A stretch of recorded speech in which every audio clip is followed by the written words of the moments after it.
¿Qué tal? ¿Cómo estáis? Bienvenidos a la pizarra de Domingo Soriano. Domingo me dice: Nuria, hay mucho ruido, oigo muchas voces, como el niño del sexto sentido, más o menos. Ruido que yo no oigo, ni voces, ni nada. ¿Qué te está pasando? Acúfenos, Domingo. No, bueno, ruido, hay mucho ruido en el mercado, como muchos. Pues no lo oigo hay cierta yo, claro. inquietud en este comienzo del otoño. Vosotros, los inversores. Sí, y luego hay mucha gente que nos pregunta, y ahora desde bueno, que eso sí, tenemos claro. el programa de radio, Tu dinero nunca duerme, o aquí una pequeña cuña de publicidad, pues también hay mucha gente que, pero bueno, tengo que meter el dinero, ¿no? Y alrededor de estas preguntas, pues hemos decidido dedicarle una pizarra a esto. Otoño de 2019, ¿es buen momento para invertir en bolsa? Que es la pregunta que me hace todo el mundo. ¿Es buen momento para meter el dinero en bolsa? Pues ¿Es buen momento? Siempre es buen momento. Si yo tuviera que dar una respuesta, siempre digo a la gente, siempre es buen momento para invertir en bolsa, pero nunca es buen momento para hacerlo como hacen la mayoría de las personas, a corto plazo, pensando que van a ser capaces de adivinar lo que va a hacer el mercado en los próximos meses, apostando por una única empresa.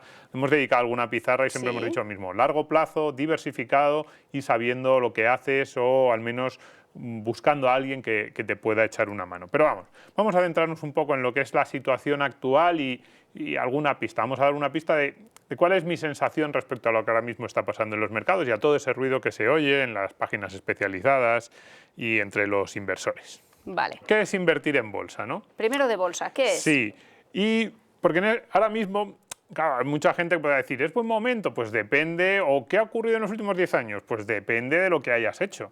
Y ahí vemos, por ejemplo, la rentabilidad de Estados Unidos versus Europa desde 2009. Pues las dos barras de la izquierda son en Estados Unidos, el Standard & Poor's y el Nasdaq, pues vemos que han dado una rentabilidad muy, muy alta. Sobre todo el índice tecnológico, pues estos últimos 10 años ha sido una época histórica desde el punto de vista. Sí, sin embargo, pues el Eurostoxx pues está ahí. ¿No? Esto, nuestros amigos de Investia, que recogen todas estas estadísticas, yo recomiendo a todo el mundo también Investia, es una página excepcional con algunas colaboraciones muy buenas, pues nos dicen, y lo podemos leer, pues que efectivamente ha habido una divergencia que es anormal. Que no vayan exactamente unidos lo que ocurre en Estados Unidos y en Europa, eso es lógico, pero el grado de la diferencia, el margen que ha habido entre los dos mercados llama la atención en esta última década. Entonces, claro, ¿qué es invertir? Pues depende. A uno que haya estado en Estados Unidos dirá, bueno, vaya 10 años, han sido los mejores de mi vida, y otro que esté hasta en Europa han sido buenos, oye, que ha crecido, pero no tan buenos. Ya. Y pues lo mismo con las filosofías de inversión. Tú ya sabes que yo soy muy fan del value investing y de la filosofía que se llama en valor, y sin embargo ahora mismo llevamos, sobre todo los 2 últimos años, catastróficos. Yo diría, nunca ha habido tanta diferencia entre lo que se llaman empresas value o las gestoras value y aquellas que apuestan más por una filosofía de crecimiento, ¿no? De hecho, esta es una gráfica que hemos tomado de Cobas, una de las grandes gestoras españolas, pues que muestra cómo estamos casi en la situación de 2000, ¿no? Con las grandes empresas industriales y las empresas por las que han apostado más los value en los últimos años con unas valoraciones muy bajas frente a las empresas tecnológicas que están absolutamente disparadas, ¿no? Y por eso llamamos historia de dos mercados. Entonces, esto en sí mismo es peculiar, ¿no? Tanto la diferencia entre esas empresas value, entre los índices que recogen como lo han hecho las gestoras value, como la diferencia entre Estados Unidos y Europa es peculiar. ¿Y por qué? ¿Qué es lo que está ocurriendo para que se haya llegado a esta situación? Digamos, eso es lo que nos vamos a preguntar hoy en la pizarra. Pues dímelo tú. Pues para intentar entenderlo vamos a volver a los fundamentales, un repaso a los fundamentales. Y nos preguntamos, ¿por qué vale una empresa lo que vale? Pues digo, vamos a lo más básico. Bien, hay dos razones por las que nosotros valoramos una empresa. En primer lugar, por lo que tiene, los activos. Vamos al balance y decimos, ¿qué tienes? Pues tiene fábricas, patentes, trabajadores con un conocimiento, le quitamos la deuda. Poca deuda. Claro, si tiene menos deuda, pues más va a valer, si tiene mucha deuda, pues menos, ¿no?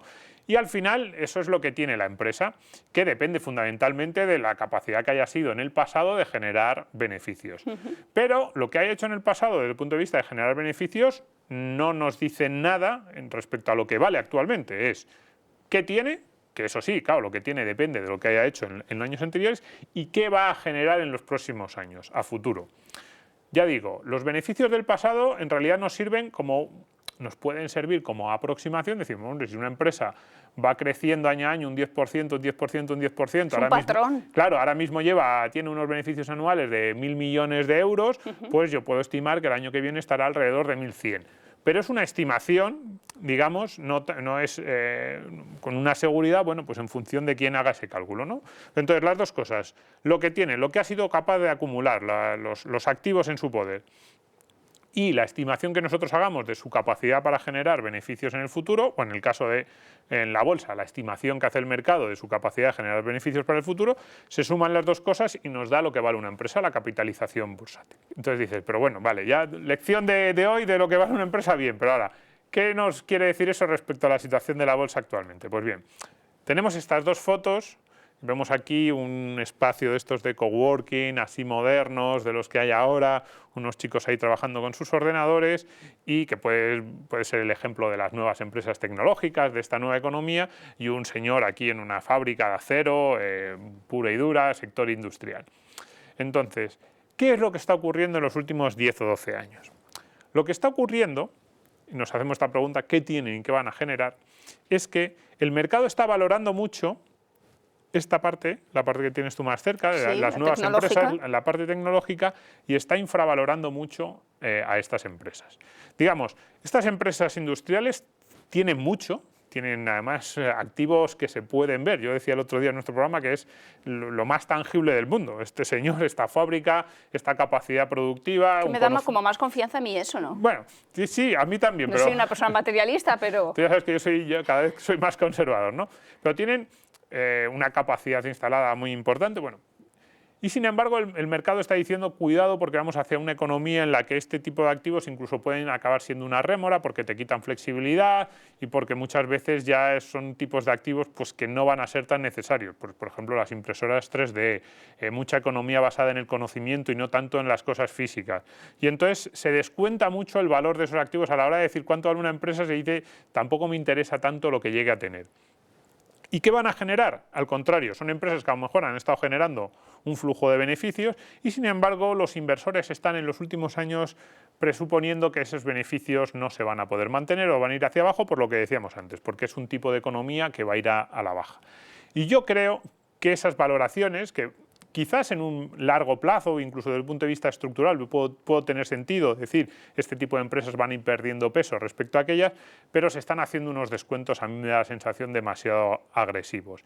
Y eso está dando lugar a esa enorme disparidad que vemos en ocasiones entre unas empresas y otras. A cambio, decimos, ¿qué tiene una empresa de estas que en una oficina de este tipo? Sí. No tiene nada. Tiene una oficina ahí, unos ordenadores, sí, unas luces ahí, una tabla de estas de ping-pong para jugar, pero tienen poco. Tienen algo de conocimiento, pero tampoco tienen mucho. ¿Y qué van a generar? Y ves que no han generado beneficios en los últimos años y te dicen, pero los van a empezar a generar. Y dices, ya, pero ¿cuándo? ¿En qué momento? ¿No? Entonces, hay muchas empresas de la nueva economía que tienen muy poco y han demostrado muy poca capacidad para generar beneficios. De hecho, que consumen dinero, consumen capital y nuevas ampliaciones de capital y búsqueda de nuevos inversores de forma constante, con promesas que nunca acaban de aparecer. Entonces, claro, a ver, entre medias hay muchos puntos. Por ejemplo, Amazon, me dices, ¿tú cómo lo ves? Pues una empresa hipersólida. Sí. Dices, ¿es una economía? Sí lo es, pero es una empresa que ha sabido encontrarse, y no solo Amazon. Podríamos encontrar otros muchos ejemplos, ¿no?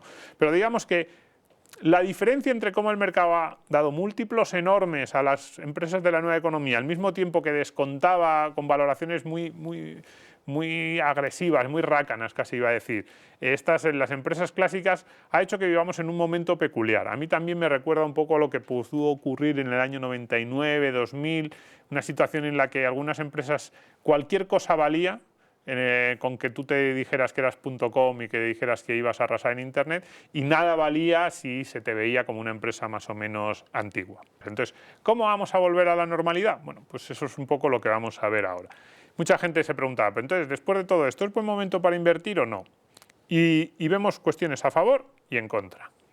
En contra, incertidumbre macro. Es cierto que da la sensación de que hay una ralentización de la economía mundial y que el riesgo de guerra comercial puede impactar en en las empresas. China, Estados Unidos. China, Estados Unidos, y no solo China, Estados Unidos, lo que pueda pasar tras el Brexit. La Unión Europea está cada día más, también en los últimos años, como retrayéndose, encogiéndose, metiéndose más dentro de sí misma. Por cierto, no le hemos dedicado una pizarra al Brexit. Sí, Y habría que hacerlo. Podríamos dedicar una. Me lo anoto para la próxima semana. Vale, puedes seguir. Luego, la nueva economía, ya no hay reglas. ¿Ahí qué quiero decir? Pues un poco lo que apuntaba antes, ¿no? Da la sensación de que algunas de las reglas clásicas de valoración, de contabilidad, de estimación de lo que ocurre con las empresas ya no existen, ¿no? Nos vale cualquier cosa que se asocie a la nueva economía. ¿Va a haber empresas de la nueva economía que van a ser grandes ganadoras y que van a valer dentro de 10 años muchísimo más que ahora? Sí. ¿Va a haber otras que nunca van a ser capaces de cumplir con las promesas que han hechas? También. Y algunas muy conocidas, ¿eh? Yo hay casos que no acabo de entender cómo siguen quemando dinero, algunas de las más conocidas, y sin que nadie les diga, oye, ¿en qué momento vas a ser capaz de generar un euro de beneficio? Y luego, en contra, la memoria del 2000, 2008, situaciones de mercado de hundimiento en lo que entró el pánico a los inversores. Entonces digo en contra porque puede haber gente que diga, yo no sería capaz de aguantar una de esas situaciones. Siempre decimos, invertir a largo plazo y ser capaz de aguantar los momentos malos, probablemente hay inversores que no son capaces. Entonces dices, no, a mí me suena bien la teoría, pero luego yo en la práctica, si veo que se me desploma un 20% la cartera, lo que voy a hacer es vender, con lo cual es lo peor que puedes hacer. A favor. Pues un poco lo que decía al principio, siempre es buen momento para invertir en bolsa, si lo haces a largo plazo y diversificado. Si no te convence ninguno de las filosofías que nosotros hemos visto, ni siquiera estás muy de acuerdo con los grandes gestores que puede haber, pues venga, mételo en un fondo pasivo y deja que el crecimiento de la economía mundial y la capacidad de generación de riqueza que ha demostrado en los últimos 200 años te acompañe. El largo plazo y el interés compuesto están de nuestra parte, con lo cual yo siempre lo digo, yo no pienso demasiado en cómo está el mercado arriba y abajo. Yo con lo que hago con mis ahorros es invertir cuando los tengo y de la forma más diversificada, y eso sí, pensando siempre mínimo a 10, 12, 15 años vista. Olvidarte del dinero, lo que Y luego la tercera parte que diríamos aquí, rebajas. Hay muchas empresas muy sólidas y muy buenas que están en unos precios muy bajos. Entonces, claro, el problema ahí es elegirlas. Yo siempre digo a la gente, yo no animo a las que nos están viendo a hacerlo de forma particular, yo no lo hago así. Yo creo que tiene mucho más sentido buscar, digamos, alguien que te pueda llegar a aconsejar cuáles de esas empresas realmente están muy infravaloradas y tienen mucho potencial no vamos a dar nombres, de revalorización. Hay que informarse. Sí, por supuesto, eso no son, yo siempre lo digo, nunca son recomendaciones concretas de inversión, son más bien pautas que nosotros consideramos que pueden ser razonables para el inversor medio, ¿no? Pero hay muchas empresas que están en un precio muy bajo, a unos múltiplos muy atractivos. Y son empresas que dices, incluso aunque se produzcan todos esos cambios que nos anticipa la nueva economía, que está por ver si todos ellos se llegan a cumplir, no son empresas que dé la sensación de que vayan a desaparecer en 5, 8, 10 o 12 años. Y ahí tenemos un margen interesante. Y alrededor de todo esto nos tenemos que hacer la pregunta, ¿no? ¿Buena empresa o buen precio? Porque aquí hay mucha gente que con esas, digamos, ese escepticismo que yo tengo hacia algunas de las empresas de la nueva economía, mucha gente me dice, pero estas empresas son excepcionales. Y yo digo, sí, claro que lo son. Las grandes empresas, las FANG famosas americanas, todas ellas son empresas que tienen una pinta excepcional, que han sabido encontrar un enorme hueco en el mercado y están cubriendo una de nuestras necesidades, que es lo que deben hacer las empresas y los empresarios.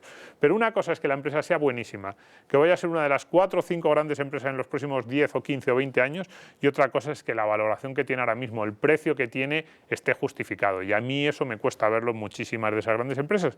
Y al revés en otras. Puede haber empresas que sean mucho peores o que tienen peor pinta de cómo va a ser su evolución a los próximos 10 o 12 o 15 años, pero están a un precio tan atractivo que realmente uno se puede llegar a pensar, bueno, a lo mejor la empresa no me va tan bien, pero es que prácticamente me la están regalando, entre comillas, ¿no? Entonces, esa es otra pregunta que se tienen que hacer los inversores, los gestores y los que quieran entrar en el mercado. Así que no sé si hemos resuelto si es buen momento para invertir o no, pero yo creo que sí que estamos en una situación de mercado por lo menos interesante. A mí leyendo las páginas, pues por ejemplo decía antes Investia, creo que es de los momentos más interesantes, de los que más divertido es leer las opiniones de unos y otros, y eso sí que recomendaría a la gente, porque además muchas de las cosas que nosotros contamos sobre el capitalismo, la capacidad de creación de dinero, el ahorro, el construir un patrimonio, digamos, están resumidas en muchos de esos comentarios sobre por qué una empresa crece o no y su capacidad para generar beneficios a futuro. Bueno, pues yo espero que hayas ayudado a disolver un poco el ruido de fondo y afinar las voces, las que valen. Bueno, pues eso espero. Ya veremos, a ver, el año que viene volvemos a hacer una, si en otoño de 2020 es buen momento para invertir o no. Gracias.